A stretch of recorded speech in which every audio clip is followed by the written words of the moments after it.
गुरु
मैं अपना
अरे भैया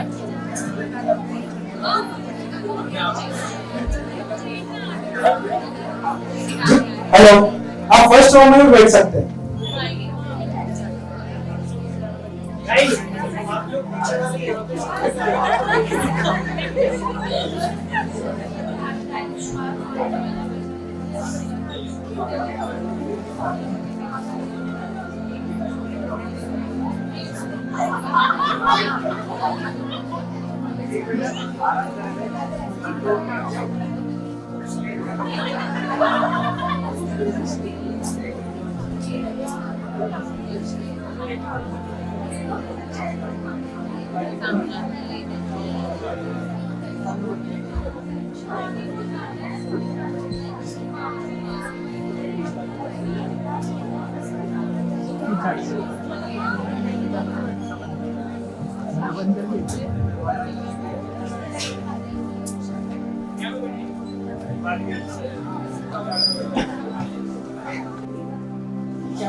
कोई बता सकते हैं?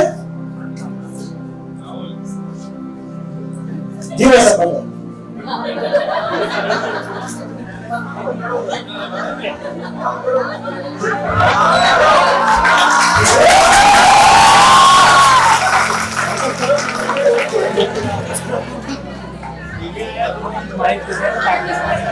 जी बताइए। माइक कीजिए।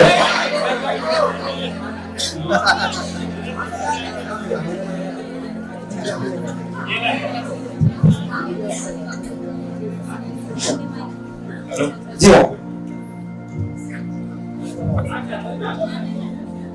मन की बात दिल में से मन में आती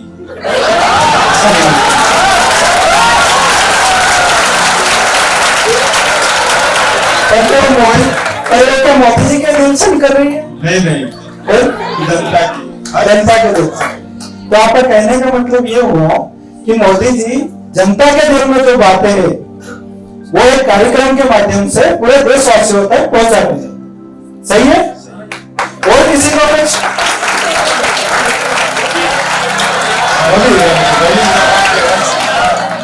जी बताइए।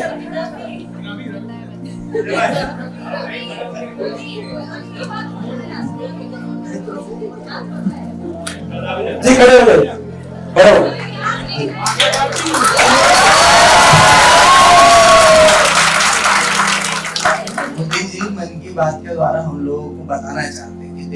क्या करना है, आगे क्या करना है युवा, बस यही। बस युवा को बुजुर्गों का काम तो कहना है।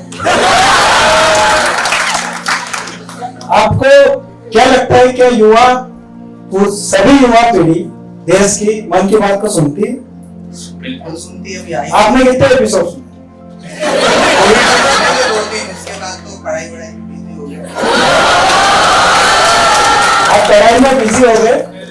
मैं आपके व्यक्तित्व पे बात नहीं कर रहा हूँ, पर आपको क्या लगता है कि सभी युवा मन की बात को सुनते हैं?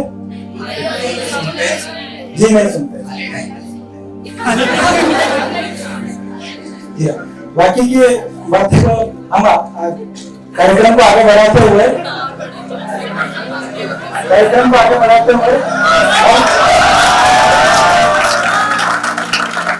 हमारे विशेष अतिथि महोदय को मंच पर बुलाते हैं, श्रीमान गौरव जी पारधी।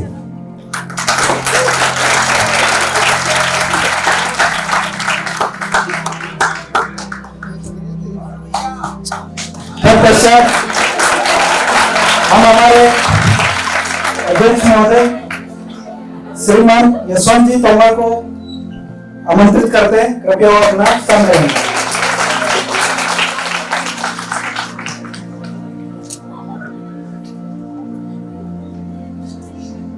हमारे अध्यक्ष महोदय का वैसे तो परिचय बहुत बड़ा है, पर इनके जीवन को कुछ 2 से 3 लाइनों में सीमित करने का मैं एक असफल प्रयास करूंगा।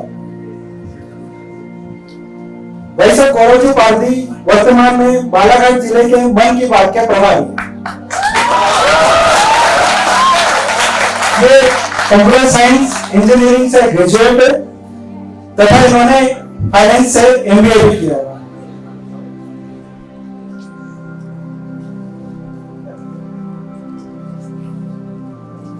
अब मैं हमारे अध्यक्ष महोदय से निवेदन करता हूं, कृपया वे हमारे विशेष अतिथि महोदय का सम्मान करें।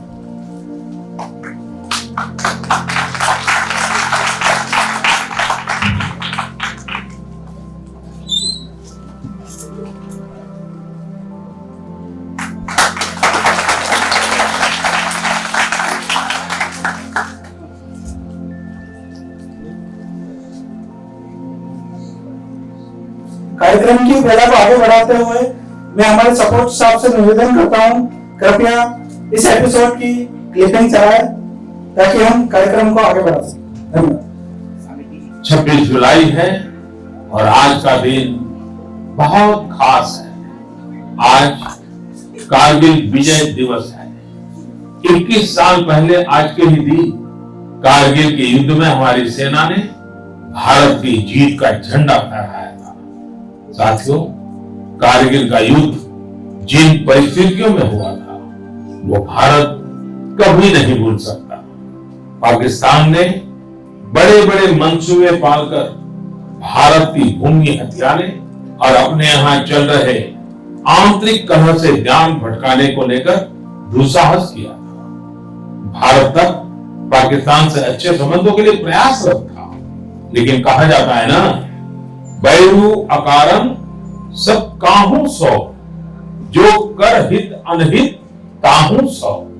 यानी दुष्ट का स्वभाव ही होता है हर किसी से बिना वजह दुश्मनी करना। ऐसे स्वभाव के लोग जो हित करता है उसका भी नुकसान ही सोचते हैं। इसलिए भारत की मित्रता के जवाब में पाकिस्तान द्वारा पीठ पे छुरा घोंपने की कोशिश हुई, लेकिन उसके बाद भारत की वीर सेना ने जो पराक्रम दिखाया, भारत ने अपनी जो ताकत दिखाई, उसे पूरी दुनिया ने देखा। आप कल्पना कर सकते हैं, ऊंचे पहाड़ों पर बैठा हुआ दुश्मन और नीचे से लड़ रही हमारी सेनाएं, हमारे वीर जवान। लेकिन जीत पहाड़ की ऊंचाई की नहीं, भारत की सेनाओं के ऊंचे हौसले और सच्ची वीरता की हुई। साथियों, उस समय मुझे भी करगिल जाने और हमारे जवानों की वीरता के दर्शन का सौभाग्य मिला। वो दिन मेरे जीवन के सबसे अनमोल क्षणों में से एक है। मैं देख रहा हूं कि आज देश भर में लोग कारगिल विजय को याद कर रहे हैं। सोशल मीडिया पर एक हैशटैग करेज इन करगिल के साथ लोग अपने वीरों को नमन कर रहे हैं, जो शहीद हुए हैं उन्हें श्रद्धांजलि दे रहे हैं। मैं आज सभी देशवासियों की तरफ से हमारे वीर जवानों के साथ साथ उन वीर माताओं को भी नमन करता हूं जिन्होंने मां भारती के सच्चे सपूतों को जन्म दिया। मेरा देश के नौजवानों से आग्रह है कि आज दिन भर कारगिल विजय से जुड़े हमारे जाबाजों की कहानियां, वीर माताओं के त्याग के बारे में एक दूसरे को बताएं, शेयर करें। मैं साथियों आपसे एक आग्रह करता हूं, आज एक वेबसाइट है www.gallantryawards.gov.in। आप उसको जरूर विजिट करें। वहां आपको हमारे वीर पराक्रमी योद्धाओं के बारे में, उनके पराक्रम के बारे में बहुत सारी जानकारियां प्राप्त होंगी। और वो जानकारियां जब आप अपने साथियों के साथ चर्चा करेंगे, उनके लिए भी प्रेरणा का कारण बनेगी। आप जरूर इस वेबसाइट को विजिट कीजिए और मैं तो कहूंगा बार बार कीजिए। साथियों, कारगिल युद्ध के समय अटल जी ने लाल किले से जो कहा था, वो आज भी हम सभी के लिए बहुत प्रासंगिक है। अटल जी ने तब देश को गांधी जी के एक मंत्र की याद दिलाई थी। महात्मा गांधी का मंत्र था कि यदि किसी को कभी कोई दुविधा हो कि उसे क्या करना क्या न करना, तो उसे भारत के सबसे गरीब और असहाय व्यक्ति के बारे में सोचना चाहिए। उसे ये सोचना चाहिए कि जो वो करने जा रहा है उससे उस व्यक्ति की भलाई होगी या नहीं होगी। गांधी जी के इस विचार से आगे बढ़कर अटल जी ने कहा था कि करगिल युद्ध ने हमें एक दूसरा मंत्र दिया है। ये मंत्र था, कोई महत्वपूर्ण निर्णय लेने से पहले हम ये सोचें कि क्या हमारा ये कदम उस सैनिक के सम्मान के अनुरूप है जिसने उन दुर्गम पहाड़ियों में अपने प्राणों की आहुति दी थी। आइए अटल जी की आवाज में ही उनकी इस भावना को हम सुने, समझे और समय की मांग है कि उसे स्वीकार करें। हम सभी को याद है कि गांधी जी ने हमें एक मंत्र दिया था। उन्होंने कहा था कि यदि कोई दुविधा हो कि तुम्हें क्या करना है, तो तुम भारत के उस सबसे असहाय व्यक्ति के बारे में सोचो और स्वयं से पूछो कि क्या तुम जो करने जा रहे हो उससे उस व्यक्ति की भलाई होगी। कारगिल ने हमें दूसरा मंत्र दिया है, कोई महत्वपूर्ण निर्णय लेने से पहले हम ये सोचें कि क्या हमारा ये कदम उस सैनिक के सम्मान के अनुरूप है जिसने दुर्गम पहाड़ियों में अपने प्राणों की आहुति दी थी। साथियों, युद्ध की परिस्थिति में हम जो बात कहते हैं, जितना करते हैं, उसका सीमा पर डटे सैनिक के मनोबल पर, उसके परिवार के मनोबल पर बहुत गहरा असर पड़ता है। अब मैं कार्यक्रम को पहले को आगे बढ़ाते हुए हमारे विशेष अतिथि महोदय से निवेदन करता हूं, कृपया वे इस 66वें मन की बात प्रोग्राम पे अपना विचार रखें। मन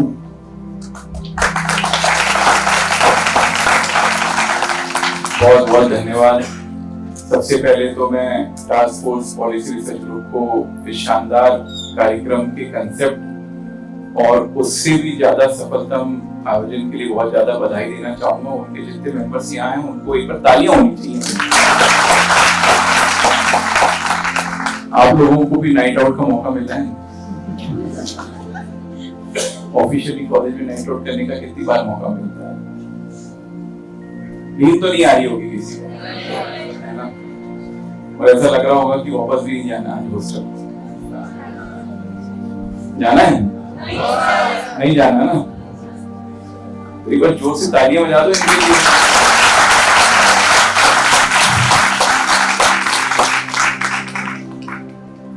थोड़ा हैवी सा टॉपिक मिला है। 66वां एपिसोड बहुत महत्वपूर्ण था। 26 जुलाई 1999 में इंडिया ने ऑफिशियली डिक्लेयर किया कि हम कारगिल वॉर क्या हो गए, जीत गए। क्या हो गए? आप में से ज्यादातर लोग तो उस समय पैदा भी नहीं हुए होंगे। कौन कौन हुआ था? फ्रंट वालों को छोड़ के तो कोई नहीं हुआ होगा, इसलिए शायद थोड़ा सा समझ नहीं पाओगे। छोटा सा बैकग्राउंड देना चाहूंगा। क्या होता है कि वैसे आजकल पाकिस्तान बड़ा एनिमी है कि चाइना बड़ा एनिमी है? कंसेप्ट बदल गया है। लेकिन एक टाइम था जब हम पाकिस्तान को ही बड़ा एनिमी लेके चलते थे, और पाकिस्तान के साथ जब हमारा कारगिल वॉर हुआ उस समय सिचुएशन बहुत अलग थी। अभी जो पाकिस्तान के साथ एक नो डायलॉग वाला कंसेप्ट चल रहा है, ऐसा कोई भी कंसेप्ट नहीं था उस समय। अटल जी जब प्राइम मिनिस्टर बने तो उन्होंने एक प्रयास किया कि पाकिस्तान के साथ हमारे रिलेशनशिप अच्छे हों, और इंडिया पाकिस्तान बॉर्डर पे जो स्कर्मिशेस होते हैं उसके अलावा कौन सी चीज में सबसे ज्यादा टेंशन रहता है? इंडिया पाकिस्तान की कौन सी चीज होती है जिसमें हम सबको बहुत टेंशन रहता है? हम सब टीवी के सामने बैठे हैं, क्रिकेट। तो उस समय ऐसे फ्रेंडली कप भी स्टार्ट किया गया था इंडिया पाकिस्तान के बीच में कि क्रिकेट के माध्यम से शायद हमारे बीच में रिलेशनशिप अच्छी रहे। अटल जी ने बहुत प्रयास किए, नवाज शरीफ उस समय के प्राइम मिनिस्टर थे, लेकिन परवेज मुशर्रफ आर्मी चीफ थे, ट्रिकल माइंडेड थे। बाद में वो डिक्टेटर भी रहे पाकिस्तान के। उन्होंने कंसेप्ट लाया कि क्यों ना हम इंडिया की इस दोस्ती के हाथ को नकारते हुए, और जैसा कि अभी आपने सुना मोदी जी की आवाज में, इविल माइंडेड था। वो चाहता था कि इविल माइंडेड क्या होता है? आप अच्छा भी करोगे तो आपके साथ बुरा ही करेगा। ऐसा कोई रूम पार्टनर तो नहीं है आपको? कॉलेज में ऐसे बहुत से मिलते होंगे, हैं? बस बस अपने माइंड में रखना, बताना नहीं अभी आपको। मन की बात है ना, तो मन में रखिए अभी। तो ऐसे इवन माइंडेड लोग सभी जगह रहते हैं, लेकिन जब ऐसे इवन माइंडेड कंट्रीज हो जाती है तो उसका ज्यादा प्रभाव पड़ता है। तो इसी तरीके से उन्होंने उस समय जो कारगिल एरिया है, वहां की जो बॉर्डर एरिया था वो अनगार्डेड रहता था कि बस ठंडी में हमारे ट्रूप्स जो है वो नीचे आ जाते थे। हमें भरोसा था कि ऐसा कुछ नहीं होगा, लेकिन उस भरोसे को उन्होंने तोड़ा, और जब हम दोस्ती का हाथ ज्यादा आगे बढ़ाए तब उन्होंने हमारे पीठ पे छुरा घोंपा, और छुरे को घोंप तो दिया, लेकिन पीछे एक बड़ी फौज थी हमारी जिसने उसका जवाब दिया, और अंततोगत्वा हम उस युद्ध में विजयी हुए। परमवीर चक्र पता है? किस चीज को पता है? सबको पता है। कारगिल में कितने परमवीर चक्र मिले? चलो मोबाइल खोलो भी देख। मोदी जी ने इस मन की बात में बोला था, गैलेंट्री अवार्ड्स नाम की एक साइट है, और वो आप बाद में देख लेना, लेकिन अभी अपने एंड्रॉइड मोबाइल, क्योंकि गूगल बाबा जो है वो सब कुछ जानते हैं। कितने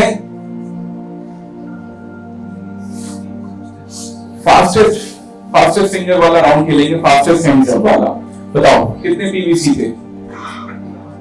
गलत, गलत। पीवीसी का फुल फॉर्म बता देता हूं, परमवीर चक्र। चलो जल्दी ना बाबा, कारगिल की बात कर रहा हूं, टोटल नहीं पूछ रहा। हाँ गुड, क्या नाम है? अंकित मालवीय, एकलव्य, तानिया। तो टोटल पीवीसी 21 होंगे, लेकिन कारगिल में 4 पीवीसी मिले, और एक जो सबसे बड़ा नाम था, सबसे फेमस नाम था उस समय, दीदी के लिए भी ताली बजा दो। और वो बहुत यानी कल्ट फिगर बन गए थे उस समय। आप लोग तो खैर थे नहीं, लेकिन सुनना क्या बोला था उनका फेमस डायलॉग क्या था? तालियां आप लोगों की, क्योंकि ऐसे लोगों को जो याद रखते हैं, ऐसे ही मेरे जो युवा साथी हैं, मेरा आपसे कहना है कि ये दिल मांगे मोर आप सबसे बहुत ज्यादा चाहता है, आप सबसे बहुत ज्यादा उम्मीदें रखते हैं। शायद इसलिए रात को 1 बजे भी आप लोग इस मन की बात कार्यक्रम को यहाँ सुनने आए हैं, शायद कुछ प्रेरणा लेने आए हैं, पता नहीं कितनी प्रेरणा दे पाएंगे, लेकिन मैं इतना जरूर कहूंगा, We should never forget any of the wars which we have fought. और लास्ट तो कारगिल था, कारगिल को हमको भूलना नहीं है। उस विजय दिवस को याद रखते हुए मोदी जी ने काफी सारी बातें कही थी। उसी समय 2020 में एक दौर चल रहा था। कौन सा दौर था? कोविड का दौर था। कौन सा था? तो उसी बात को मोदी जी ने सबके ध्यान में लाया कि भाई कोविड की परेशानियों से तो आप सब भी जूझे होंगे। थे ना उस समय? 12th कौन सी क्लास में थे? कोविड के समय 12th में कौन कौन था? अरे वाह यार, बोली नहीं दी आपने तो। और 11th वाले कौन कौन थे? हाँ, बहुत बढ़िया है। लकी बैच हो यार आप तो। नहीं, लकी नहीं है। एग्जाम देना था, ज्यादा मार्क्स आते, ज्यादा अच्छी जगह जाते। चलो कोई बात नहीं। अभी दिया? अच्छा, जिनने नहीं दिया वो उनके लिए भैया लकी थे आप। और जिनने दिया, अरे पढ़ के क्या दिया? सबको घर पे कॉपियां चेक की, घर पे बैठ के एग्जाम दिया ना? अरे जाके दिया? अरे यार, फिर तो बहुत तकलीफ वाली बैच थी। स्कूल भी नहीं गया और फिर भी घर पे बैठ के पढ़ना पड़ा। चलो कोई बात नहीं। तो वो कोविड का दौर था, उन सब से हम सब गुजरे, आप सब गुजरे। तो वो क्या कहते थे ना, 2 गज की दूरी, तो 2 गज की दूरी, मास्क है जरूरी, ऐसे बहुत सारी चीजें हुई। थालियां किसने बजाया था? और दिया किसने जलाया था? बहुत बढ़िया। तो ये सब बेसिकली एक मोबिलाइजेशन का तरीका होता है, आप सबका मोरल हाई रखने का तरीका है। और मैं समझता हूं कि ये चीज सिर्फ मोदी जी हैं जो कर सकते थे, हम सबको मोटिवेट कर सकते थे, हमारे अंदर की मोरल को जगा सकते थे। तो ये दौर था, तो उन्होंने उस समय के कोविड के बहुत से हेरोइक्स की भी बहुत सी चर्चा की। एक ज्यादा उन्होंने कश्मीर की चर्चा की। पता है, उन्होंने उस एपिसोड में 3 एग्जाम्पल दिए कोविड के, तीनों कश्मीर से रिलेटेड थे। एक सरपंच थी बलजीत कौर, जिन्होंने एक 30 बेड का क्वारंटाइन सेंटर खोला और सारी व्यवस्थाएं की ताकि कोविड स्प्रेड ना हो। एक दूसरे सरपंच का भी उन्होंने मेंशन किया था कि उन्होंने बहुत मास्क बांटे, राशन बांटे। बालाघाट से कौन है? हमने भी बांटे थे, याद है आपको? हमने भी बहुत मास्क बांटे, बहुत से राशन भी बांटा था। उस समय मुझे याद है जब फर्स्ट वेव आई तो कुछ लोग गुजरात में मेहसाना में सुजुकी में काम करते थे, हमने उनके लिए बसेस अरेंज करके लाया। कुछ हमारी बहनें थी 125 टू बी प्रिसाइज, अहमदाबाद में फंस गई थी, हमने उनके लिए बस अरेंज करके, पास अहमदाबाद से नहीं बन रहे थे तो हमने दूसरे जिले के पास बना के उनको लेके आए। तो इस तरीके के बहुत से काम आपने भी किए, हमने भी किए, हम सब ने मिलकर किए। तो मोदी जी ने उन सबको मेंशन किया, जो कुछ स्पेशल एफर्ट्स थे उनको मेंशन किया ताकि वो हमेशा ध्यान रहे, क्योंकि वो बहुत टफ टाइम था। 2020 का टफ टाइम था। ज्यादा परेशानियां 21 में हुई, लेकिन डर कब था? 20 में था। तो उस डर को समझते हुए मोदी जी ने सबका मोरल हाई रखने के लिए वो बात रखी थी। वही एपिसोड जब आगे बढ़ता गया तो उसमें एक बात आई, अभी अगस्त चल रहा है ना, 7 अगस्त को एक दिन होता है जिसको क्या बोलते हैं? National handlooms day. Handlooms and handicraft आप लोग यूज करते हैं? हमें देख रहा हूं, ढूंढने का प्रयास कर रहा हूं कि किसका सूट जो है हैंडीक्राफ्ट वाला है। शर्ट की तो गुंजाइश कमी रहती है। एनीवेज, तो खादी में जाइए। फैब इंडिया कौन कौन यूज करता है? हाँ, फैब इंडिया के नाम से हाथ खड़ा हो गया। केवीआईसी में जाइएगा, khadi and village industries board, वहां पे भी हैंडीक्राफ्ट रहता है। तो ऐसे जो हैंडीक्राफ्ट रहते हैं, हमारे छोटे छोटे आर्टिसंस बनाते हैं, उनको मोदी जी की तरफ से एक प्रयास रहा उनको आप सबके जहन में डालने का, आप सबके मन में डालने का। उसी चीज को आज मैं यूज करते हुए आप सबको एक छोटे सी टास्क दूंगा कि आप लोग, अभी कल सैटरडे है, कल यहाँ आओगे क्या? नहीं ना? तो सैटरडे संडे 2 दिन है आपके पास। भोपाल में कुछ जगहों पे हैंडीक्राफ्ट मेले लगते हैं। यहाँ पे पहले पॉलिटेक्निक चौराहे पे कोने में लगता था, पता नहीं अभी है कि नहीं है। जाइएगा, वुडन वर्क रहता है उसमें, और वरना तो आजकल इंजीनियर्ड वुड ज्यादा चलता है, आई की। लेकिन हम तो क्या है भैया, वोकल फॉर। अच्छा, मोबाइल कौन कौन चाइनीज यूज करता है? मैं उनसे बहुत नाराज हूँ। एक छोटी सी विनती रहेगी, हो सके तो नॉन चाइनीज ब्रांड यूज करना। मैं एक बात बता रहा हूँ, it's important for your privacy also. आपका मोबाइल जो है हो सके तो, मुझे मालूम है लावा इंटेक्स जो है वो बहुत हैप नहीं करता है, ओप्पो क्या क्या है, हाँ मुझे मालूम है बहुत अच्छा कैमरा लेता है, सेल्फी भी बहुत अच्छी आती है, लेकिन आपकी प्राइवेसी जो है वो एट स्टेक है। तो हैंडीक्राफ्ट जैसे वोकल फॉर लोकल है, उसी प्रकार से हर चीज में जितना हो सके हमें लोकलाइजेशन का यूज करना है। मोदी जी ने उस दिन बात कही थी कि रक्षाबंधन आने वाला भी है ना, कब है? भाइयों को तो याद ही नहीं, याद है? सब घर भाग जाओगे ना, कोई यहाँ नहीं रहेगा, रिस्क नहीं लेना चाहते। हाँ मुझे मालूम है कोई रिस्क नहीं लेना चाहता। तो खैर राखी में भी जो लोकल आर्टिजन्स हैं उनकी राखियां उपयोग कीजिएगा, और कुछ नहीं तो वो रेशम की डोरी होती है उसका उपयोग कीजिएगा। मैं जानता हूँ कोई ना कोई होगा जिसने राखी जरूर बनाया होगा कभी, है ना, तो जिनने बनाया उनको मेरी तरफ से बहुत बहुत नमन है। तो ऐसी हैंडीक्राफ्ट लोकल आर्टिजन्स को प्रमोट करना राखी के माध्यम से। क्या राखी, अभी दिवाली आएगी तो क्या जला लेना और क्या नहीं जलाना, ऐसा नहीं है, थोड़ा थोड़ा कम कम चाइनीज नहीं जलाना बस, ठीक है ना, पटाखे नहीं जलाए तो कैसी दिवाली होगी वो।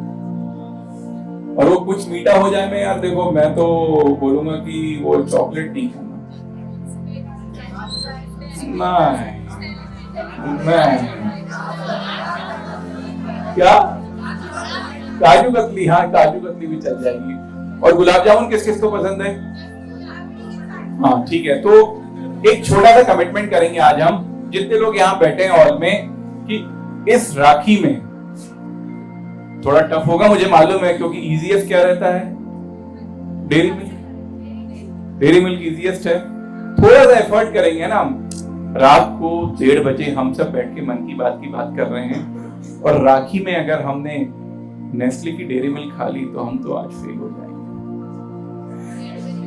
चलो यार कैडबरी की भी नहीं खाना, किसी भी प्रकार की कोई चॉकलेट नहीं खाना। हाँ घर की बनी हुई हो तो ठीक है, लोकल में अपनी कोई आंटी बनाती होंगी तो वहां से खरीद के लाना, वो भी कोई प्रॉब्लम नहीं है, लेकिन कोशिश करना जितना हो सके गुलाब जामुन, रसगुल्ला, रसमलाई, काजू कतली,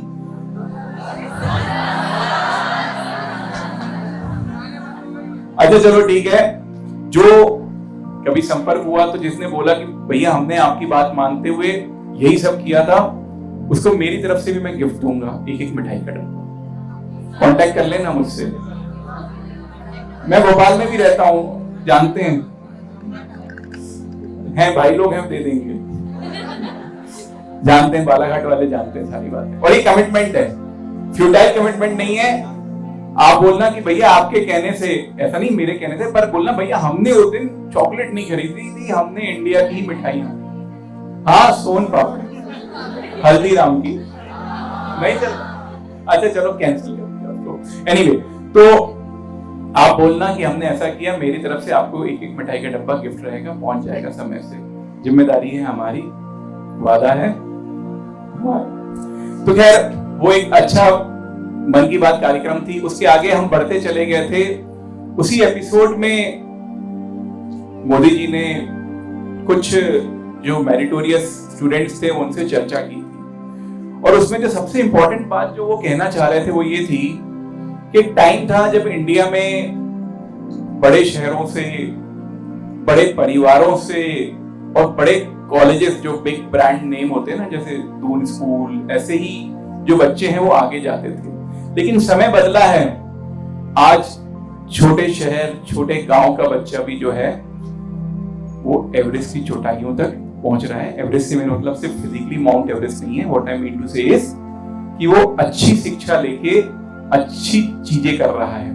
इसी बीच में उन्होंने कुछ एंटरप्रेन्योरशिप की भी चर्चा की उस एपिसोड में। उसमें उन्होंने एग्जांपल दिया था लद्दाख में एप्रिकॉट, कौन कौन खाया एप्रिकॉट, खाया ना आप लोगों ने? तो एप्रिकॉट जो है वो लद्दाख में होता है। लद्दाख में कैसी वादियां हैं? अच्छा, मोटरसाइकिल कौन कौन चलाता है? जो मोटरसाइकिल चलाते हैं ना वो कहते हैं कि सबसे ज्यादा मजा आता है जब वो कहां जाते हैं, ठीक है, तो जब नेक्स्ट टाइम अगर कभी कोई गया तो वहां पे एप्रिकॉट मिलता है, उस एप्रिकॉट को ड्राई करने का एक उन्होंने लोकल इंडिजिनस सिस्टम डिवाइस किया था। वो क्या करता है, उसको ड्राई भी कर देता है और उसको ऐसे कर देता है। नॉर्मली क्या होता था कि सन में वो ड्राई करते थे तो बारिश में गीला हो जाता था, धूल मिट्टी भी लग जाती थी। तो उन्होंने इंडिजिनाइजेशन करके solar dryer, solar, mind my word, कौन से ड्रायर, सोलर ड्रायर जो है वो उन्होंने डिवाइस किया था। और इसी टाइप से कच्छ में भी ऐसी लोकल इंडिजिनाइजेशन किया। अच्छा, पर्ल कौन कौन, मोती कौन कौन पहनता है? अच्छा, पसंद किस किस को है मोती? अच्छा, मोती आर्टिफिशियल होता है कि नेचुरल होता है? अच्छा, नेचुरल तो होता है, लेकिन आपको पता है मोती जो है वो नेचुरली जो है वो बनाया भी जाता है। आइडिया है ना? तो उस पर भी मोदी जी ने चर्चा की थी कि जमशेदपुर के गांव में जो बाहर से आए युवा, उन्होंने वहीं पे, जमशेदपुर में तो ऐसा मोतियों का इतना कल्चर नहीं होता। मोतियों का नॉर्मली कल्चर कहाँ माना जाता है? नहीं, कल्चर मतलब बनाना मेरे भाई। राजा साहब क्या मुझे मालूम है बहुत मोती है।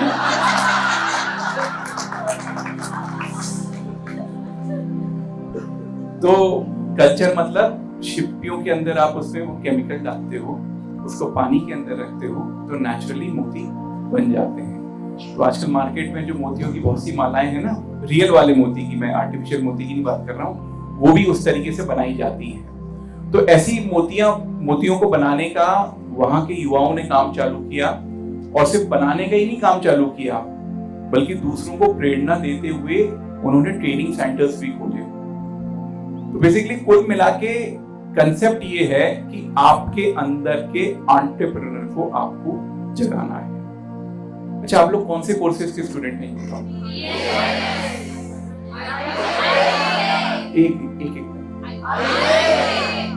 एक जन बता दो। आयुर्वेदिक, BMS, ठीक है। जब कोर्स कंप्लीट होगा तो क्या करोगे?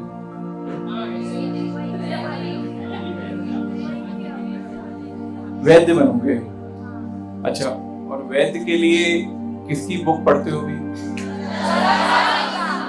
अच्छा, चलो ठीक है, मान लिया। अब मैं जो बोलूंगा ध्यान से सुनना, एकदम ध्यान से सुनना। जो मैं मोदी जी की मन की बात से आपको जो थीम देना चाहता हूं उसको पकड़ना। आप लोग सब अच्छे वैद्य बनेंगे, अच्छे डॉक्टर बनेंगे, PG करेंगे। मैं बहुत से BMS को जानता हूं, मेरे भी कजिन ब्रदर BMS डॉक्टर हैं, आजकल अमेरिका में हैं। तो मैं ये कहना चाहूंगा कि आप तो जो करेंगे सो करेंगे। अगर आप में से कोई एंटरप्रेन्योर बनना चाहेगा तो वो क्या करेगा? कैसे बन सकता है बताओ? फार्मेसी मतलब दुकान खोल के, मैन्युफैक्चरिंग करके, बस यही मैं कहना चाहता हूं। मोदी जी भी यही चाहते हैं कि आप लोग ऐसा काम करें जिसमें ना सिर्फ आपके लिए एम्प्लॉयमेंट रहे, बल्कि आप अन्य लोगों को भी एम्प्लॉयमेंट दे सकें। और एक चीज है, एक रिसर्च की भी बात है। एक इकबाल की बात की थी मोदी जी में। उन्होंने बताया कि वो वहां के म्युनिसिपल कॉर्पोरेशन के चेयरमैन थे। उन्होंने पता किया उस समय की सैनिटाइजर की जो मशीन है वो 6 लाख रुपए की आती है और कहीं बाहर से आती है। तो उन्होंने बोला कि क्यों ना मैं खुद ही इसको डिवाइस कर लूं। उन्होंने खुद ही उसको इनोवेट करके, इंडिजिनाइज करके बनाना चाहा। 50,000 रुपए में वो मशीन बन गई। तो ऐसा मैं चाहूंगा कि आप में से कुछ लोग चरक ना सही, चरक के बच्चे या नाती तो बन जाओ।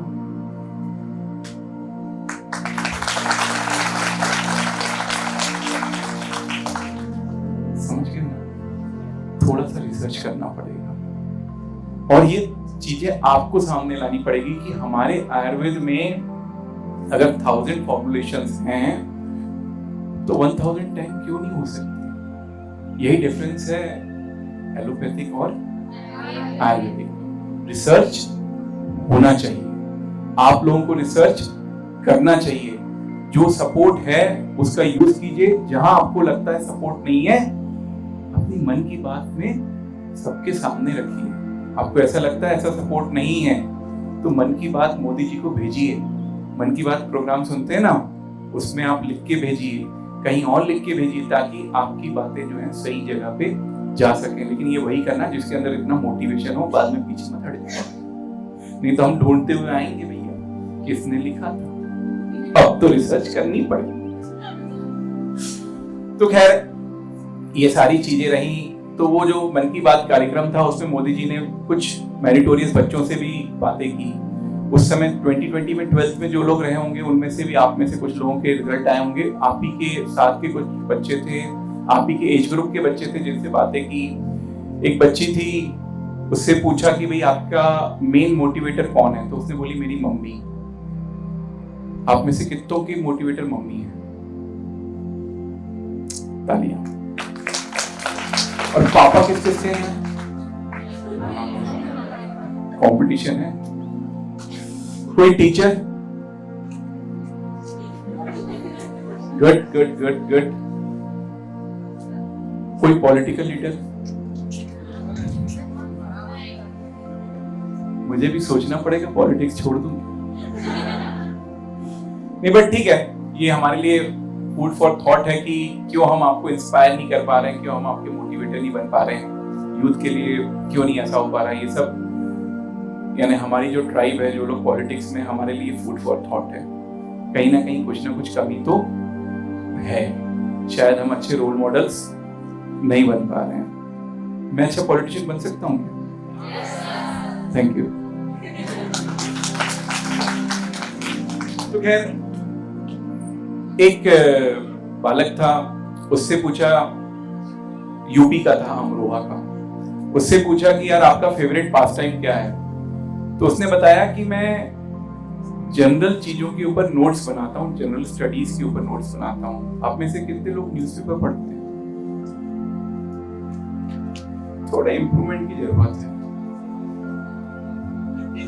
लिखते भी नहीं, आपकी बात अलग है, मैं पीछे वापस फ्रंट रो की तो बात हमेशा से अलग रही है।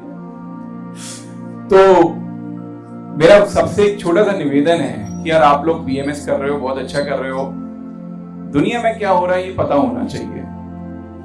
अगर पता रहेगा तो शायद पॉलिटिशियंस को पसंद करने लगोगे, क्योंकि ये जो आसपास की अभी हमारी दुनिया है ना, बहुत खराब है। उसको अच्छा करने के लिए कुछ लोग बहुत प्रयास कर रहे हैं। आप अगर न्यूज़पेपर पढ़ोगे तो आपको पता चलेगा कि दुनिया कितनी खराब है। अभी मेरे ख्याल से मैं सुन रहा था कि कोई वाटर के ऊपर अच्छी बातें हुई। आप लोग थे क्या उस लेक्चर में? नहीं थे। चलो एनीवे बहुत सारे इश्यूज हैं आज की दुनिया में, बहुत सारे इश्यूज हैं। मैं एक छोटा सा निवेदन करूंगा कि यार न्यूज़पेपर थोड़ा जरूर पढ़ लिया करो, ज्यादा ना सही, थोड़ा सा न्यूज़पेपर जरूर पढ़ लिया करो। आगे बढ़े, एक तमिलनाडु में मोदी जी ने एक बच्चे से बात की। एक चीज और, मोदी जी जो हैं वो आपकी कम्युनिकेशन चीजों का पूरा ध्यान रखते हैं। जब वो तमिलनाडु में बात की तो उन्होंने किस में बात की? इंग्लिश में बात की। तो कहीं ना कहीं हमारे लिए एक इंस्पिरेशन होना चाहिए। पहले तो हमें इंग्लिश आनी चाहिए। मैं सबसे निवेदन करूंगा, बीएमएस कोर्स हिंदी में इंग्लिश में मिक्स है।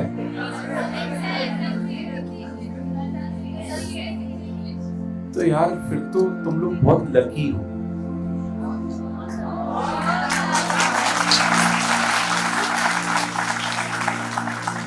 अगर संस्कृत में है तो आप लोग बहुत लकी हैं। और मैं तो एक चीज बोल दूंगा, थोड़ी बहुत संस्कृत भी सीख लो।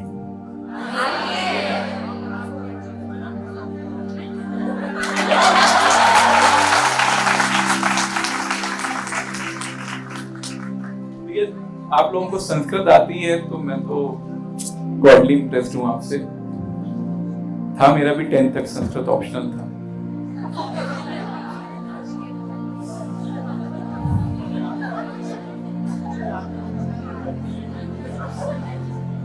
हाँ मुझे मालूम है आपको ज्यादा आती है, कोई कंपटीशन नहीं, मैंने तो इसलिए नमस्कार कर लिया।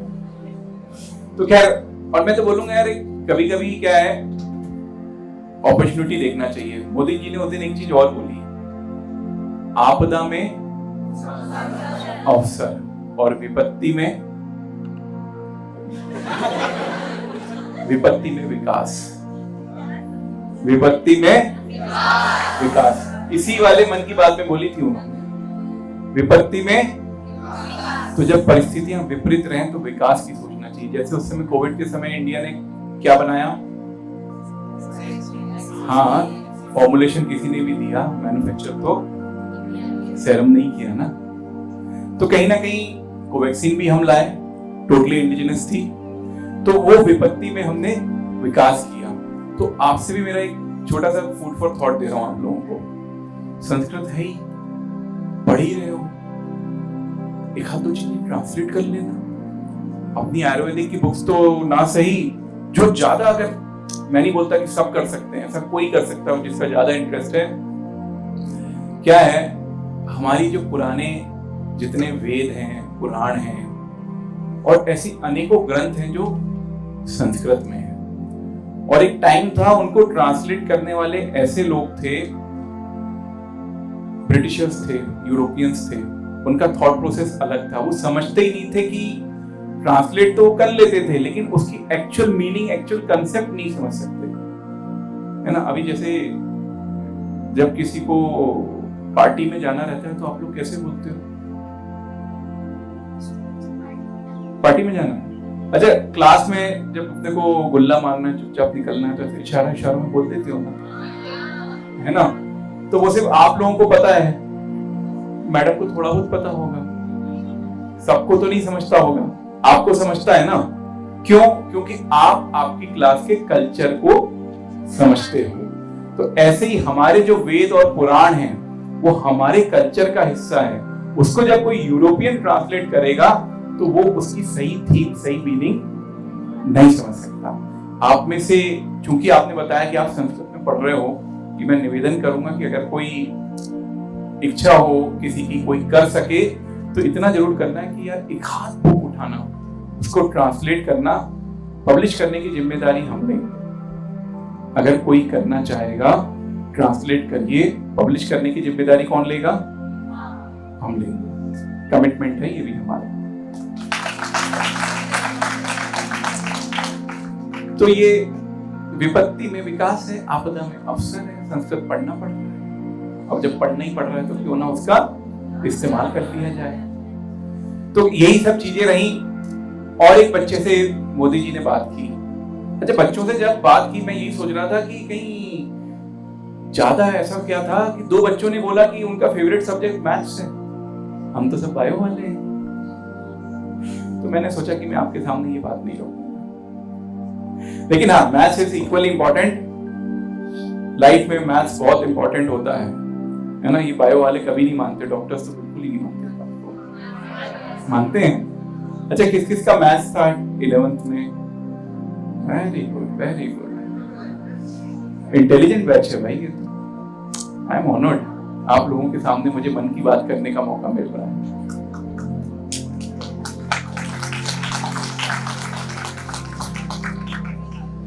अच्छा, ये बताओ, अगला एपिसोड मन की बात के कौन कौन नहीं सुनेगा?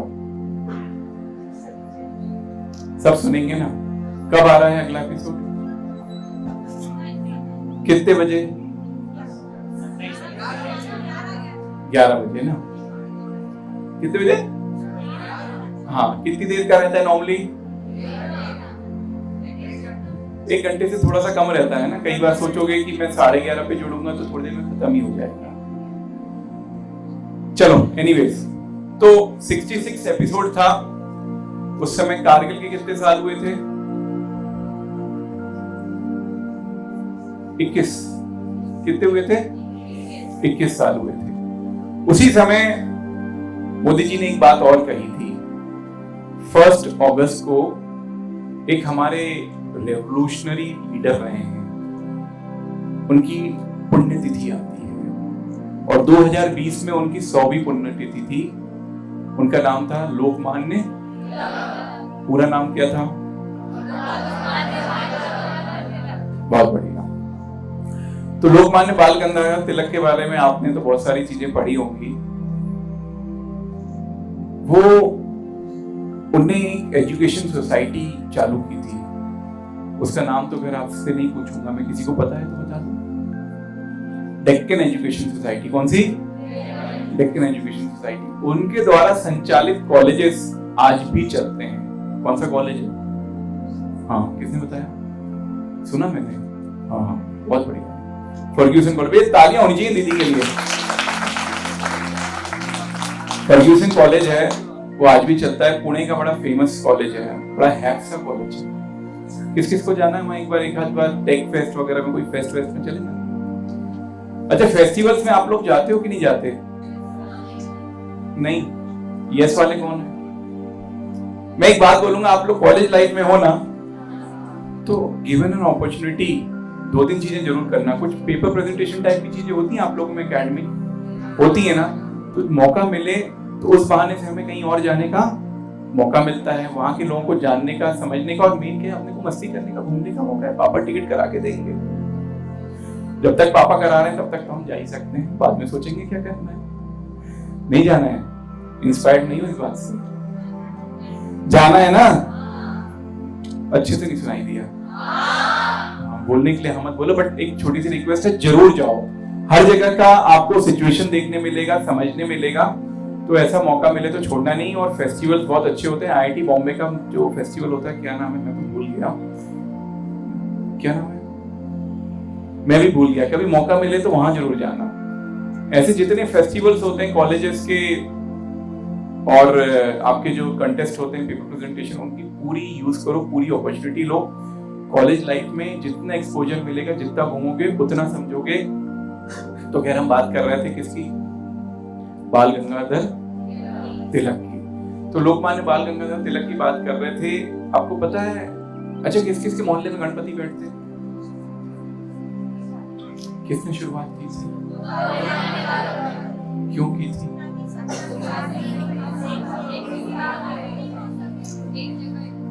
सब तो पता है आप लोगों को, मुझे क्यों बोला गया कि मन की बात बोलना है। तो खैर यही बात है कि इस तरीके की फेस्टिविटीज के पीछे अप्रोच यही रहती है कि हम सब साथ में मिले, बैठे, सोचे समझे, बातें करें। लेकिन एक बात है, एक थीम जो सबसे इंपॉर्टेंट थी उनकी, उन्होंने सबसे पहले क्या बोला? स्वराज मेरा, मैं इसे लेकर रहूंगा। तो जब स्वराज की बात करें तो हम उसको ध्यान रखें कि इंडियन कल्चर से जोड़ के रखें। अभी क्या हो रहा है, ज्यादातर अभी तो फिर भी चीजें सुधर गई हैं, हमारी जो एजुकेशन पॉलिसी रही वो इंडियन कल्चर से दूर रही। एक छोटा सा एग्जांपल दूंगा। किसी ने 11th-12th में हिस्ट्री पढ़ा क्या? नहीं पढ़ा ना, मैं बता देता हूँ। 11th-12th में हिस्ट्री की 3 बुक्स होती थी। कितनी बुक्स होती हैं? 3। तो मिडिवल इंडिया का जो पीरियड है वो 200 साल का है, जिसमें कौन आए? जिसमें आए थे हमारे बाबर, हुमायूं, अकबर। उनके ऊपर एक पूरी किताब लिख दी 200 साल के लिए। और उसके पहले का जो हमारा 2000 साल का इतिहास रहा, उसके लिए छोटी सी किताब एंशिएंट इंडिया। 2000 साल के लिए एक और 200 साल के लिए एक। तो कहीं ना कहीं एक थॉट प्रोसेस में एक कंफ्यूजन था, उस कंफ्यूजन को धीरे धीरे रिमूव किया जा रहा है। और मैं समझता हूं कि आप लोग भी जो हमारा इंडियन कल्चर है उसको थीम बना के ही आगे बढ़े। और सौभाग्य की बात है कि आप सब किसके स्टूडेंट हैं? जिसकी उत्पत्ति कहाँ हुई? इंडिया में हुई। तो ये सौभाग्य की बात है कि आप ऐसे कोर्स के छात्र छात्राएं हैं जो कि भारत में ही जिसकी उत्पत्ति हुई। ऐसे किसी कोर्स के नहीं है जिसके लिए हमें विदेश की तरफ आंखें उठा के देखना पड़ता है। तो आज हम बाल गंगाधर तिलक की उस एपिसोड में बातचीत की गई थी और उन्होंने यही बोला था कि स्वराज क्या है? जन्मसिद्ध अधिकार है, मैं इसे लेकर रहूंगा। हम सब ने उसको पाया, लेकिन उसको हम पूर्ण रूप से कब पा पाएंगे? जब हम अपना डेवलपमेंट, अपनी प्रोग्रेस इंडियन कल्चर को ध्यान में रखकर करेंगे। Blindly aping west is not a good concept. Sanskrit मुझे आती नहीं, इसलिए बता नहीं पा रहा हूं संस्कृत। एनीवेज, इस तरीके की बहुत सी बातें थी। एक बहुत अच्छा सा मैंने उसमें पढ़ा था, वो मैं आपके सामने पढ़ के सुनाना चाहूंगा। उसमें बात की थी, मोदी जी ने सूरीनाम एक कंट्री, आपको पता है?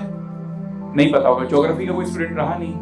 मैं क्या यूपीएससी की तैयारी कर रहा था, सिलेक्शन नहीं हुआ, लेकिन उसमें मैंने हिस्ट्री, सिविक्स, ज्योग्राफी पढ़ ली, इसलिए थोड़ा सा जीके मेरा बेहतर हो गया है। तो सूरीनाम एक कंट्री है, कॉन्टिनेंट्स तो पता है ना वर्ल्ड में कितने हैं? 7 है। अमेरिका में कितने हैं? 2 है ना? ठीक। तो वहीं पे अमेरिकन कैरिबियन में एक कंट्री है सूरीनाम। और इंडियन इंडिपेंडेंस के पहले एक टाइम था जब ब्रिटिशर्स जो है हमारे यहाँ से लेबर्स को बाहर लेके जाते थे। क्या बोलते थे उनको? Indentured labour. क्या बोलते थे? Indentured labour. तो इंडेंचर्ड लेबर को लेके बाहर जाते थे, मतलब काम कराते थे। तो ऐसी मॉरिशस में 60% इंडियन पॉपुलेशन है, सूरीनाम में पॉपुलेशन है हाई 30% इंडियन है, फिजी एक कंट्री है वहां पे बहुत सारे इंडियंस हैं। तो ऐसी सूरीनाम जो है वहां पे एक बड़ा 30% पॉपुलेशन जो है वो इंडियन है। तो सूरीनाम के जो प्रेसिडेंट बने उस समय, उनका जब उनने उस समय शपथ ली, क्या ली? शपथ ली, तो एक बहुत अच्छे मंत्र के साथ ली। और उन प्रेसिडेंट का नाम था चंद्रिका प्रसाद संतोखी। इस मंत्र को ध्यान से सुनिएगा, मैं इस मंत्र को जरूर आपके सामने रखना चाह रहा हूं, इसलिए मैं लिख के ले आया। ओम अग्ने व्रतपते, अरे मैं तो भूल ही गया था कि संस्कृत वाले। मैं तो चाहूंगा आप में से एक आके पढ़ ले ज्यादा अच्छे से। कौन है भैया? एक वॉलंटियर। हाँ चलो ऐश्वर्या।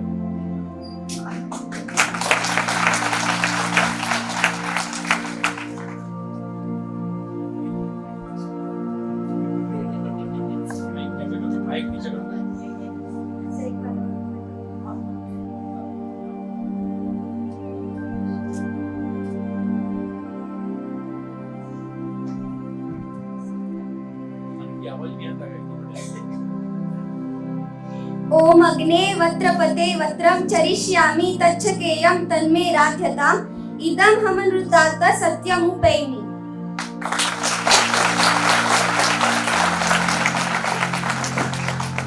मुझे रिपीट करना पड़ेगा क्या?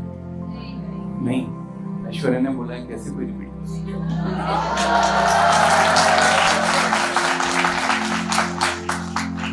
तो जब चंद्रिका प्रसाद जी शपथ ले रहे थे राष्ट्रपति पद की, सूरीनाम के राष्ट्रपति पद की, तब उन्होंने शपथ में ये वाक्य का भी उपयोग किया। इसका मीनिंग, हे अग्नि संकल्प के देवता, मैं एक प्रतिज्ञा कर रहा हूं। ध्यान से सुनिए, अग्नि के सामने प्रतिज्ञा कर रहा हूं, मुझे इसके लिए शक्ति और सामर्थ्य प्रदान करें, मुझे असत्य से दूर रहने, क्या बात, किससे दूर रहने? और सत्य की ओर जाने का आशीर्वाद प्रदान करें। आप समझ रहे हैं, ये थीम है, ये कंसेप्ट है। किसकी थीम है? ये इंडियन कल्चर की थीम है। सूरीनाम के राष्ट्रपति भी इंडिया के वेद से ही उठा के एक प्रतिज्ञा ले रहे हैं ताकि वो अपने देश की पूर्ण रूप से सेवा कर सके। मैं भाई साहब का स्वागत करते हुए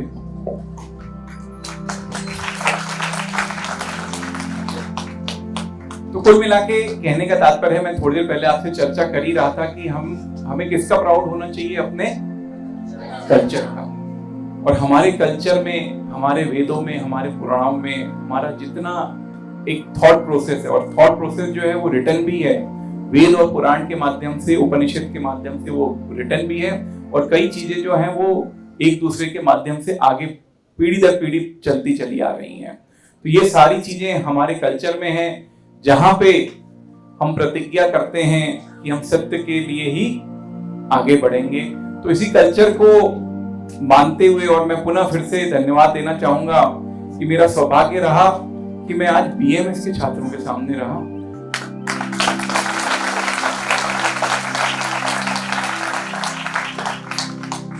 जो कि चरक को पढ़ रहे हैं और संस्कृत समझ रहे हैं। तो ये मेरा सौभाग्य रहा कि मैं मन की बात ऐसे बच्चों के सामने किया। अभी तक तो मोदी जी की मन की बात हुई, अब थोड़ा सा मेरे मन की बात हो जाए। मैं तो आपसे इतना निवेदन करूंगा, इस पूरी थीम को ध्यान में रखते हुए मैंने आपसे 3-4 चीजों का कमिटमेंट मांगा था, क्या क्या था, रिपीट कौन करेगा?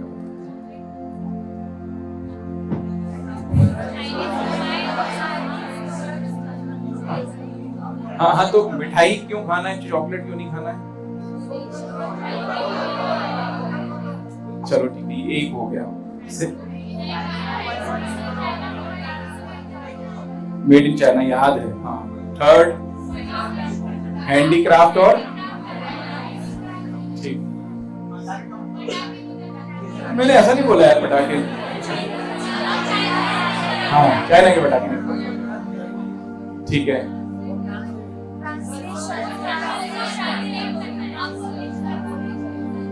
हाँ, ये सबसे इंपॉर्टेंट है, ये मत भूलना, ये बिल्कुल मत भूलना, सारी बातें भूल जाना, ये बिल्कुल मत भूलना, क्योंकि मैं चाहूंगा कि आप में से कोई ना कोई अच्छे, आप आयुर्वेद के तो ज्ञाता बन ही रहे हैं, अच्छे डॉक्टर बन ही रहे हैं, अच्छे वैद्य बन रहे हैं, लेकिन एक आध कोई अच्छा संस्कृत का ज्ञाता बने, जो कोई ना कोई हमारे वेद उपनिषद को अपनी थीम के हिसाब से, अपने कल्चर के हिसाब से ट्रांसलेट हमारे सामने जरूर रखेगा। और मैं तो बोलता हूँ चरक संहिता काय में है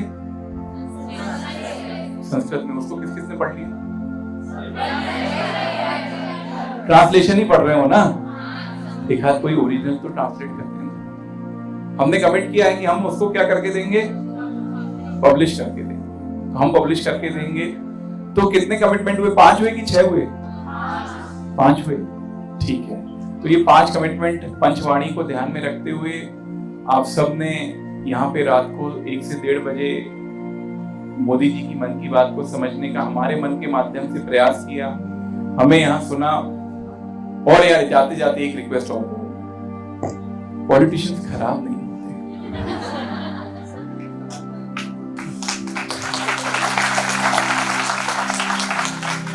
थोड़ा आप लोग मोटिवेट करोगे तो वो अच्छे रोल मॉडल बनने का जरूर प्रयास करेंगे। अच्छा ये बताओ, आप लोग ने सबने एनरोल हो कि नहीं अच्छे वोटर की तरह? कौन नहीं है भैया? जो नहीं है वो एनरोल कर लेना, और 2018 नवंबर में इलेक्शंस होंगे तो सब कोई अपने अपना जहां पे वोटर एनरोल है वहां जाके वोट जरूर देना, ठीक है, as a good citizen of India. बहुत बढ़िया। तो ये सारी चीजें आपके हमारे बीच में हुई। मैं पुनः एक बार पब्लिक पॉलिसी रिसर्च ग्रुप को इस शानदार, ऐतिहासिक, कभी ना भूलने वाले आयोजन को आयोजित करने के लिए तन से, मन से, पूर्ण रूप से, शुद्ध मन से, संस्कृत तो मुझे आती नहीं, शुद्ध मन से, तहे दिल से धन्यवाद दूंगा। और मुझे जब आज पता चला कि मुझे 1 से 2 बजे आना है, तो मैंने बोला अच्छा मजा है भाई साहब ने, रात को कोई नहीं मिल रहा होगा, तो मैंने सोचा कि कोई नहीं मिल रहा होगा, मैंने ठीक है जाके मैं, इसलिए मैंने ज्यादा तैयारी भी नहीं की, मैं तो चला आया, कुछ दूसरी चीजों में उलझा हुआ था, फटाफट घर गया, प्रिंट आउट निकाले, सोचा पढ़ लूंगा, पढ़ भी नहीं पाया। लेकिन ठीक है, आप सबको यहाँ देख के पुनः पब्लिक पॉलिसी रिसर्च ग्रुप को तो तहे दिल से धन्यवाद दूंगा, लेकिन आप सभी छात्र छात्राओं को पुनः एक बार धन्यवाद देते हुए कि आपने यहाँ आके इस आयोजन को सफल बनाया। और जाते जाते हमारी पंचवाणी को जरूर याद रखिएगा, आखिरी वाली अपील को भी याद रखिएगा।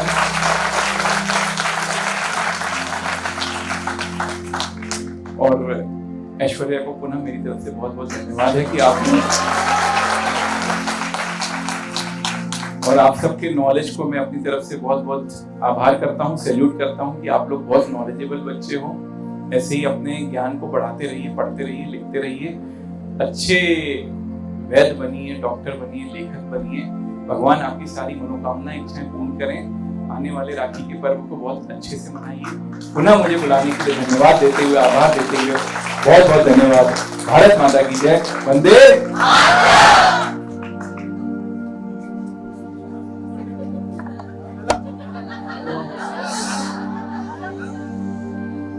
जैसे कि गौरव गांधी ने बताया कि मन की बात में मोदी जी ने जो जो बोला, अभी आप सब लोगों ने बड़े मन से और मन लगाकर जितना भी ग्रहण किया है वो एक मन की बात ही है। और आपके जो मन के विचार हैं वो भी यहाँ पे अलग अलग, आप मोदी जी को माय गवर्नमेंट है और नमो ऐप के माध्यम से लिखेंगे तो शायद हो सकता है कि अगले वाले एपिसोड में मोदी जी उनका भी बखान करें, क्योंकि हमारे मन में भी विचार आते हैं कि हम कुछ बोलें, सुने, जो हमारे मन के विचार हैं जो मोदी जी तक जाए। तो भाई साहब के लिए मैं सम्मान के साथ में एक पुस्तक और मन की बात के पेन को सम्मान सहित देने के लिए प्रमोद तिवारी जी को पे आमंत्रित करता हूँ।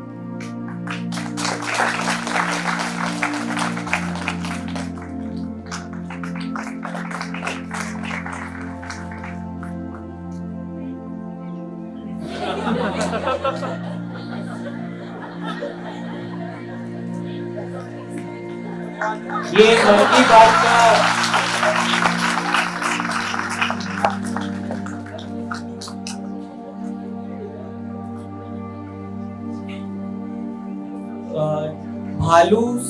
श्री भालू सिंह जी को मन की बात और मन की बात पुस्तक जो हमारे संरक्षक डॉक्टर राघवेंद्र शर्मा जी ने लिखी है, जिसमें प्रधानमंत्री जी के 100 से अधिक एपिसोड अभी तक जो हो चुके हैं, भाई साहब ने वो अपने हाथों से लिखी हुई है, उसको सम्मान सहित देने के लिए और एक मन की बात का उकेरा हुआ पेन गोल्डन आमंत्रित करता हूँ।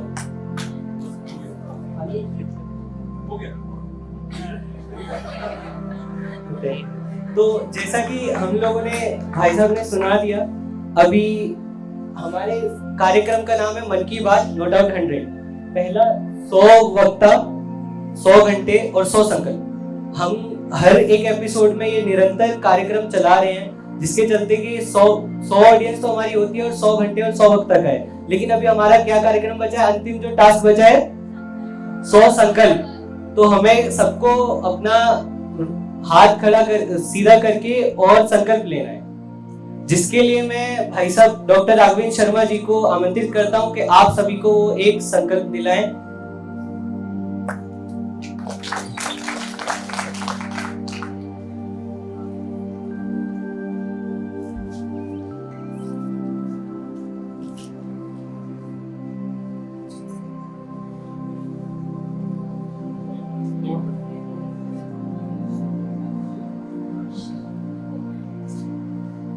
हम लोग यहाँ पर केवल 100 घंटे मन की बात नहीं सुनते।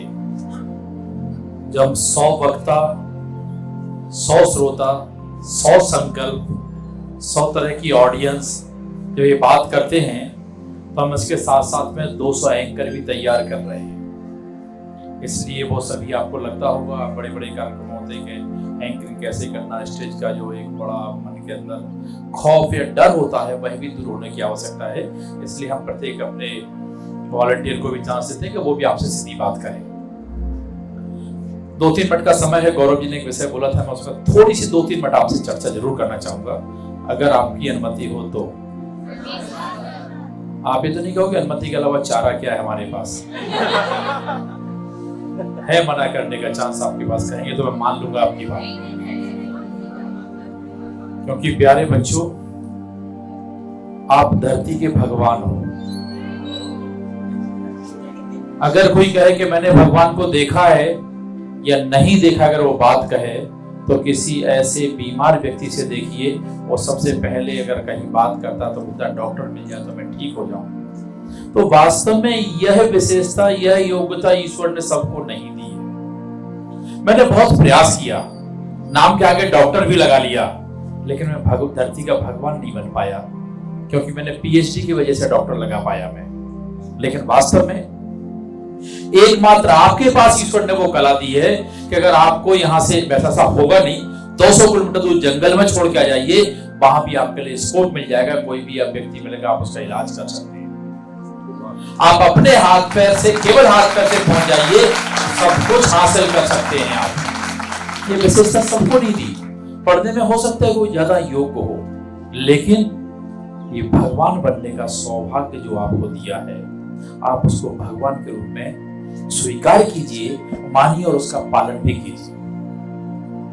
गौरव जी ने एक शब्द बोला था, मुझे नहीं मालूम क्यों बोला होगा, कि सभी पॉलिटिशियन बुरे नहीं होते। आप बोल सकते हो सभी अच्छे भी नहीं होते। हाँ, माना आप अच्छों में हो सकते हो, लेकिन सभी अच्छे नहीं होते हैं। मुझे एक बात ध्यान में आती है, सब बोलते जो राजनेता है, जो केवल पॉलिटिशियन है, वो 5 साल की सोचता है। पॉलिटिशियन की लाइफ कितनी होती है? Only 5 year. मुझे टिकट मिल जाए, मैं एमएलए बन जाऊं, फिर सब कर लूंगा, एक बार बन तो जाऊं। तो केवल जो राजनेता है वो 5 साल की सोचता है। तो गौरव जी, आप केवल राजनेता नहीं हो, ये मैं मानता हूं। तो फिर क्या हो भाई? तो गौरव जी एक बहुत अच्छे समाज सेवी हैं। क्या है? समाज सेवी। एक समाज सेवी 100 साल की सोचता है। इसका मतलब हो सकता है वो 100 साल जिंदा ना रहे, लेकिन फिर भी उसका जो थॉट होता है वो सामाजिक परिवर्तन लाना चाहता है, वो बात करता है 100 साल की, शताब्दी उसका चिंतन होता है। लेकिन मैं ऐसा मानता हूं गौरव जी, आप राजनेता ही नहीं हो, केवल समाज सेवी नहीं हो, आप एक दार्शनिक हो। क्योंकि आपके पूरे के पूरे भाषण में मुझे दर्शन नजर आ रहा था। थोड़ी देर बाद दर्शन जी मंच पे भी आएंगे। आपके सामने बैठे हुए दर्शन जी हैं। दर्शन हमेशा हजारों साल का विचार करता है। तो मित्रों, हम जिस परंपरा, जिस संस्कृति से विचार की बात करते हैं वो दर्शन के आधार पर है। उसमें केवल मनुष्य की चिंता नहीं होती, प्रकृति के हर एक प्राणी की चिंता होती है, जिसमें जड़ की, जमीन की, जंगल की, जंगम की, पशु पक्षियों की, सबकी चिंता की जाती है। आप सबकी सोचने वाले हो। अभी 2 मिनट और है, 3 मिनट और है, मुझे लगता है जैसे हम कहें गिरीश बुक हमें जो टाइम देता है उसके अनुसार हम उसको 3 से 4 मिनट के बीच में खत्म करना है। मुझे एक छोटी सी कहानी याद आती है, मैंने कई बार आपको सुनाता हूं, हो सकता है सुनाई हो। एक कर्नाटक के सीएस थे, चीफ सेक्रेटरी थे। उन्होंने अपनी जीवनी लिखी है और वो अपनी जीवनी में लिखते हैं, जब वो 22-23 साल की उम्र थी, आईएएस बने थे। कुछ दिन पहले शादी हुई थी उनकी और 2 छोटे छोटे बच्चे थे और आईएएस में उनका सिलेक्शन हो गया था। सिलेक्शन होने के बाद वो मसूरी में ट्रेनिंग पर थे। ट्रेनिंग पर जब वो जाते थे तो वहाँ एक जिनका हॉस्टल था, वहां से अपने वर्क स्टेशन पर जाने के लिए उनको इस रास्ते से निकलना पड़ता था। वहां कुछ मकान बन रहे थे, मजदूरों के बच्चे वहां खेलते रहते थे। उम्र छोटी थी, 22-23 साल की थी। घर के बच्चों की याद आती थी, छोटे छोटे बच्चे थे, तो उन बच्चों से दोस्ती कर ली। कभी हाथ मिला लेते थे, बच्चों को लगता था साहब मेरे से हाथ मिलाता है।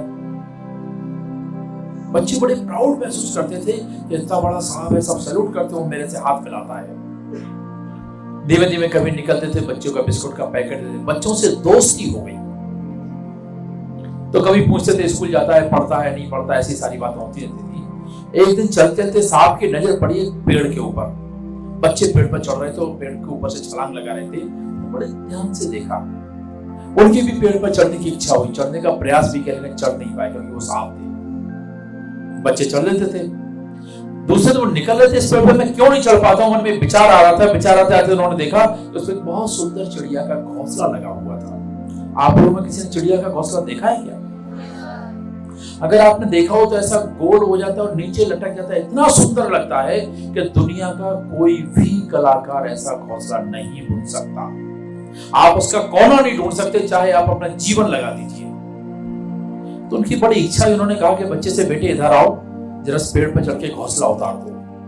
बच्चे ने बोला साहब पेड़ पे नहीं चढ़ूंगा। अरे तू रोजाना चढ़ता है, तुझे मालूम है, तुम उतार सकता है, तो मेरा दोस्त है।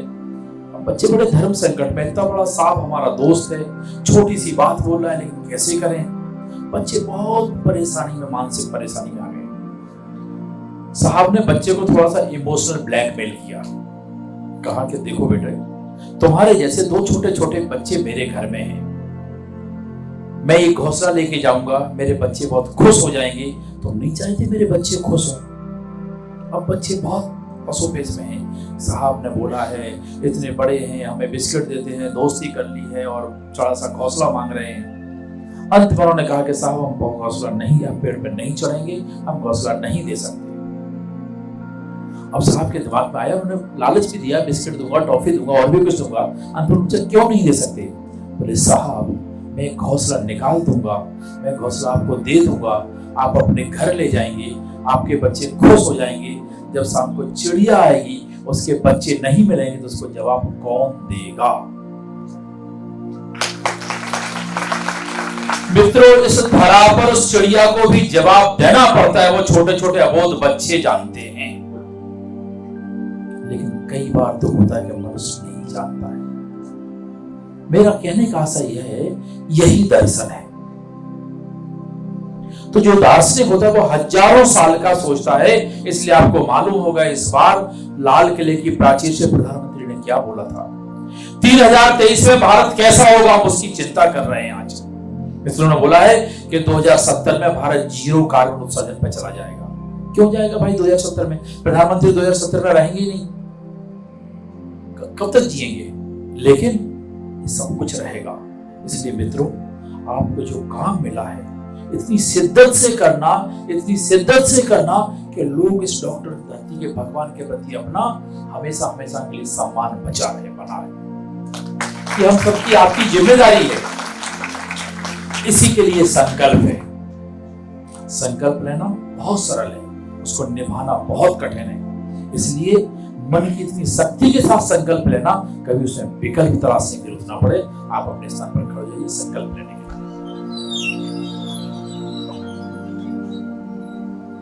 अपना दायां हाथ सीधा कर लीजिए, आगे को बढ़ाइए। दायां हाथ जब हम आगे बढ़ाते हैं तो हम इस धरती को और आसमान को साक्षी मान करके संकल्प लेते हैं। तो उसको दोहराना है। मैं संकल्प लेता हूं कि निरक्षर होने के कारण दैनिक जीवन में सामाजिक रूप से पिछड़े बंधुओं को साक्षर बनाने का प्रयास करूंगा एवं अन्य व्यक्तियों से भी आजीवन इस सामाजिक कार्य में योगदान करने का आह्वान करूंगा और इस संकल्प का नित्य आजीवन संकल्प करता रहूंगा। भारत माता की जय। भारत माता की जय। बहुत बहुत धन्यवाद सम्मानीय हमारे आज के मुख्य वक्ता आदरणीय भाई गौरव फारदी जी का, और हमारे अध्यक्षता कर रहे मित्र आप सभी का, और प्यारे प्यारे बच्चों आपका भी।